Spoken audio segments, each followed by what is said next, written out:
గత కొద్ది రోజుల క్రితం సోషల్ మీడియాలో బాగా వైరల్ అయినటువంటి ఈ సంఘటనను గూర్చి నేను కూడా చిన్నగా విశ్లేషించాలి అని భావించి ఈ పోస్టు మీ దగ్గరికి తీసుకొస్తున్నానండి. క్రీస్తు విజయం అనే మన ఛానల్కి స్వాగతం, సుస్వాగతం. యేసయ్య గూర్చినటువంటి అద్భుత సాక్ష్యాలు, సాధారణంగా వచ్చేటువంటి కొన్ని న్యూస్ వార్తా విశేషాలు, ఇంకా రకరకాలైనటువంటి అంశాలతో ఈ క్రీస్తు విజయం అనే ఛానల్ మీ ముందుకు వస్తూ ఉంది. గుర్తుంచుకోండి, ఈ క్రీస్తు విజయం అనే ఛానల్ ముఖ్యంగా క్రైస్తవ్యానికి, బైబిల్కు, క్రీస్తు ప్రభువుల వారికి ఎవరైతే వ్యతిరేకంగా అవమానించాలని కోరుకుంటూ వీడియోలు చేస్తున్నారో వారికి ధీటుగా జవాబు ఇవ్వటానికే ఈ ఛానల్ ప్రారంభించబడింది.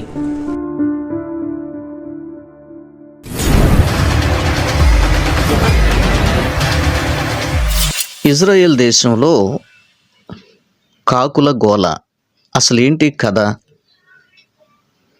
కొందరైతే ఇది బైబిల్కి కూడా సంబంధించి ఉండి ఉండొచ్చు అన్న భావన వ్యక్తపరుస్తున్నారు. ఇది వినాశనానికే సూచన అంటున్నారు. సాధారణంగా పక్షులు కానీ జంతువులు కానీ భూమి లోపల సంభవించే అరుదైన సంఘటనలకు ఇలాగే స్పందిస్తాయని, ఏదో ఒక పెద్ద ప్రళయం సంభవించబోతుంది, సహజంగా పక్షులు జంతువులు ఇట్లాంటి వాటిని ముందుగానే పసిగట్టి వింతగా ప్రవర్తిస్తాయి అంటూ కొందరు వ్యాఖ్యానించడం కూడా గమనార్హం. ఇక సందులో సడేమియా అన్నట్టుగా కొందరు జ్యోతిష్కులు, బహుశా ఇండియాకు సంబంధించినటువంటి వారు, కొంతమంది కొన్ని ఛానల్స్లో ఇది ఇస్రాయేల్ దేశానికి అశుభం, దీనివల్ల ఇస్రాయేల్ దేశానికి ఏదో నష్టం జరగబోతుంది పెద్ద మొత్తంలో, అసలు ఆ దేశానికి ఇది కీడు అంటూ కొందరు జ్యోతిష్కులు జోస్యం చెప్పడం కూడా గమనార్హం. సరే, ఇదంతా మనం మనుషుల మాటలు ప్రక్కన పెట్టి బైబిల్కి దీనికి ఏదైనా సంబంధం ఉందా అన్న కోణంలో ముందుగా చిన్నగా చర్చిద్దాం. అసలు జరిగిందేంటో ముందుగా బ్రీఫ్గా మీకు చెప్పే ప్రయత్నం చేస్తాను. గత కొద్ది రోజుల క్రితం ఇజ్రాయెల్ దేశంలో చాలా గుంపులుగా కాకులు ప్రత్యక్షమైనాయి.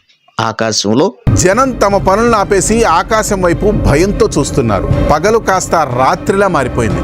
దీనికి కారణం సూర్యుడిని కమ్మేసిన మేఘాలైతే కావు, వేల సంఖ్యలో ఆకాశంలో తిరుగుతున్న నల్లని కాకులు. ఈ దృశ్యం చూస్తుంటే ఏదో హర్రర్ సినిమా క్లైమాక్స్లో అనిపిస్తుంది కదా. సోషల్ మీడియాలో ఈ వీడియోలు వైరల్ అవ్వడమే ఆలస్యం, ప్రపంచవ్యాప్తంగా ఒకటే చర్చ మొదలైంది. అసలు ఇజ్రాయెల్ ఆకాశంలో అన్ని కాకులు ఒకేసారి ఎందుకు వచ్చాయి? ఇది రాబోయే ముప్పుకు ఏమైనా సంకేతమా? ఈ వీడియోలో ఆ వివరాలు పూర్తిగా తెలుసుకుందాం. వీడియో అయితే ఎక్కడ స్కిప్ అవ్వకుండా చూడండి. కారు మబ్బులు కమ్మినట్టుగా, దుప్పటి చుట్టినట్లుగా, చిక్కటి నలుపు రంగులో వెలుతురు రాకుండా ఆ ప్రాంతం మీద వేలాదిగా, కొంతమంది అనడం అయితే లక్షల సంఖ్యలో అన్నారు, ఇంకొంతమంది ఒక అడుగు ముందుకేసి లేదు కోట్ల సంఖ్యలో ఉన్నాయి అన్న భావన కూడా వెలిపుచ్చారు. ఇవి ఆకాశంలో సంచారం చేస్తూ ఇజ్రాయెల్ దేశస్తులకు కనబడ్డాయి. స్పష్టంగా ఇజ్రాయెల్ మీద అవి సంచారం చేశాయి, గుంపులుగా వచ్చి వాలాయి. వీలైతే మీకు ఆ వీడియో కూడా ప్లే చేసి చూపిస్తాను, గమనించండి. అయితే ఇలా ఎందుకు జరిగింది? ఇది అశుభం కదా. కాకి అనగానే ఆ నలుపు రంగు గోలగోల చేస్తుంది, మంచిది కాదు, ఒక దుర అభిప్రాయం కాకి మీద సహజంగా భారతదేశంలోనైతే ఖచ్చితంగా ఉందనే చెప్పాలి. సరే, మిగిలిన దేశాల సంగతి పక్కన పెడితే కనుక కాకిని అశుభంగా భావిస్తారు. దాని రంగును బట్టి కానీ, అది అరిచే అరుపులను బట్టి కానీ, కొన్ని విధాలుగా కాకరిస్తే చుట్టాలు వస్తున్నారంటారు. ఇట్లాగా రకరకాలుగా మాట్లాడతాం మనం. సరే, వాస్తవానికి బైబిల్ అయితే కాకికి ఒక ప్రత్యేకమైన స్థానం ఇచ్చింది. బైబిల్లో కాకి దైవజనుడైన ఏలియా ఆకలిగుంటే ఆహారం తెచ్చి కష్టపడి రాజకోటకు వెళ్ళి అంతఃపురములో నుంచి ఆహారాన్ని దొంగిలించి రొట్టెను మాంసాన్ని ముక్కులతో పట్టుకొని దేవుని ఆజ్ఞ ప్రకారంగా చాలా శ్రద్ధాభక్తులతో తెచ్చి ఏలియాని పోషించాయి. కనుక బైబిల్ ప్రకారంగా మనం ఆలోచన చేస్తే కాకులు మంచివి, తెలివైనవి. తెలివైన పక్షి భూమి మీద ఏదైనా ఉంది అంటే అది కాకి. గుర్తుంచుకోండి, పక్షిరాజు వేరు, తెలివైన పక్షి వేరు, అల్పమైన పక్షి పిచ్చుక. రైట్, సరే, ఇది సంగతి. ఇక బైబిల్ ప్రకారంగా ఒక వచనాన్ని మనం కోట్ చేయొచ్చు. ఆ వచనం ఏంటో మీకు చూపిస్తా. యెషయా గ్రంథం 31వ అధ్యాయం 5వ వచనం ఏం చెప్తుందో తెలుసా? సహజంగా పక్షులు ఎగురుచు తమ పిల్లలను కాపాడునట్లు సైన్యములకు అధిపతియగు యెహోవా యెరూషలేమును కాపాడును,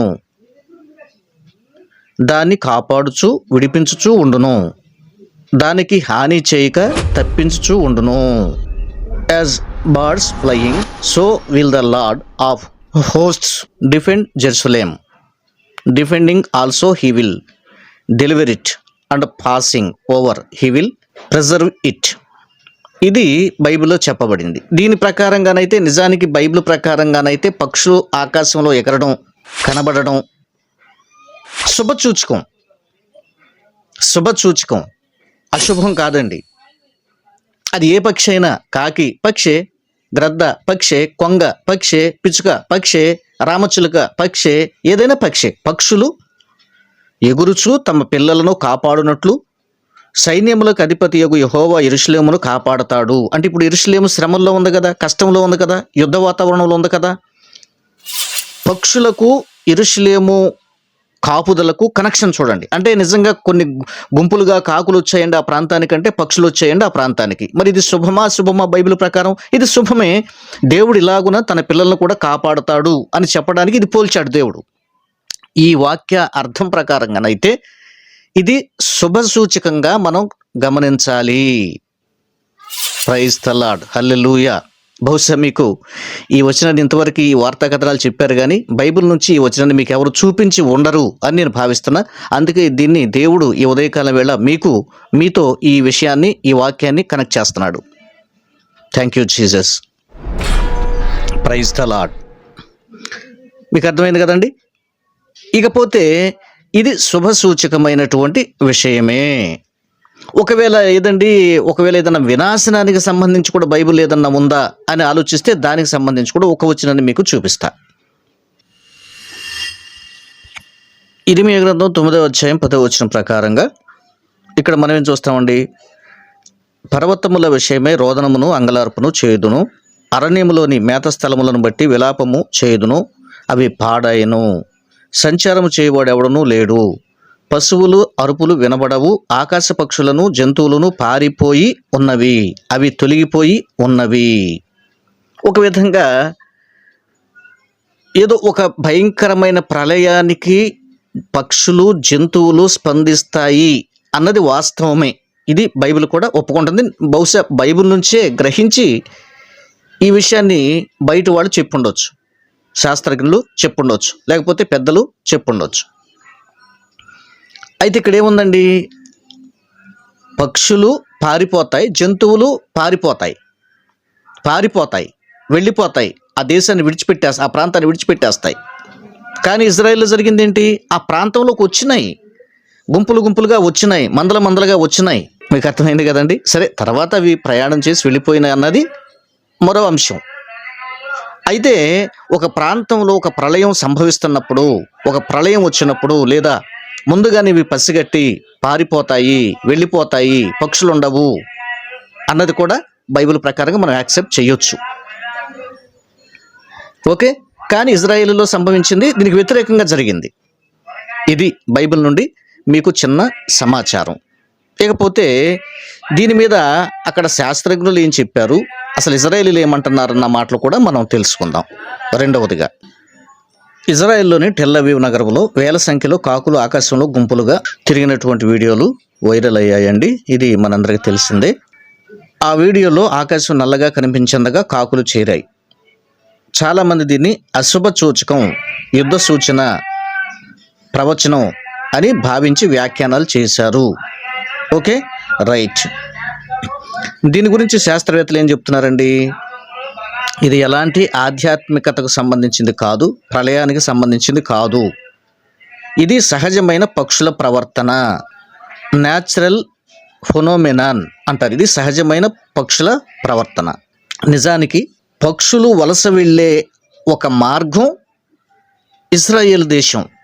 అది పక్షులు మరో ప్రాంతం నుంచి మరో ప్రాంతానికి చేరుకునే మార్గంలో ఇశ్రాయేల్ని క్రాస్ చేశాయి, అంటే వాటిని దాటి వెళ్ళాయి.